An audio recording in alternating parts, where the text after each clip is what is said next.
Autre conséquence de ces fortes chaleurs, des logements infestés de cafards. Du sol au plafond, c'est le quotidien des habitants de Bastia et c'est un vrai cauchemar. Ces nuisibles se multiplient à grande vitesse et il est parfois très compliqué d'en venir à bout. Comment expliquer cette prolifération dans la deuxième plus grande ville de Corse?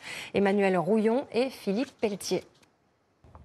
Derrière la carte postale, il ne faut pas aller bien loin pour trouver une invasion de cafards. Voilà, les voilà. En soulevant cette plaque d'égout, par exemple. Ça, c'est systématique. À chaque fois qu'on m'appelle pour me dire, voilà, j'ai des cafards à la maison, je regarde où sont les bouches d'égout et bim. À tel point que ce spécialiste est appelé tous les jours ou presque pour essayer de s'en débarrasser. Le problème principal, il est en bas, dans la rue. Donc c'est toutes les évacuations générales. Donc ça remonte automatiquement sur les évacuations des immeubles. Les cafards remontent le long des murs et rentrent ainsi chez les habitants. Alors, quelle solution? On va le mettre sur tous les bords. C'est une espèce de pâte où ils imitent un petit peu l'odeur du phéromone du cafard. Donc ça les attire. Donc le fait qu'ils le touchent ou qu'ils l'ingèrent, ça règle le problème. Ces interventions coûtent cher. En moyenne 500 € à chaque passage, souvent à la charge des riverains eux-mêmes. Bonjour. Cette habitante, on a repéré dans sa cuisine. Tu les as trouvés où à peu près? Là, par là.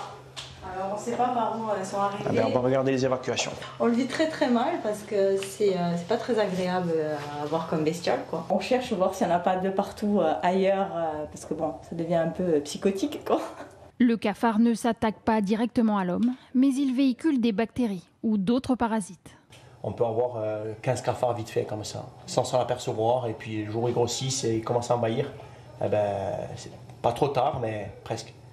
Une invasion qui s'explique par la hausse des températures.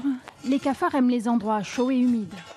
Autre problème, ce serait l'absence de traitement préventif dans les réseaux d'égouts de la ville. Quand j'ai mes collègues du continent qui m'appellent, ils me disent « mais on n'a jamais vu des cafards comme ça ». Bon, moi je suis surpris, parce que je me dis quand même, une petite île comme la nôtre, avec autant de cafards, alors que sur le continent il y a beaucoup plus de monde, peut-être que chez nous c'est moins entretenu, j'ai pas de réponse. Déjà il y a quelques semaines, les habitants de l'île étaient gênés par des milliers de chenilles qui leur gâchaient la vie.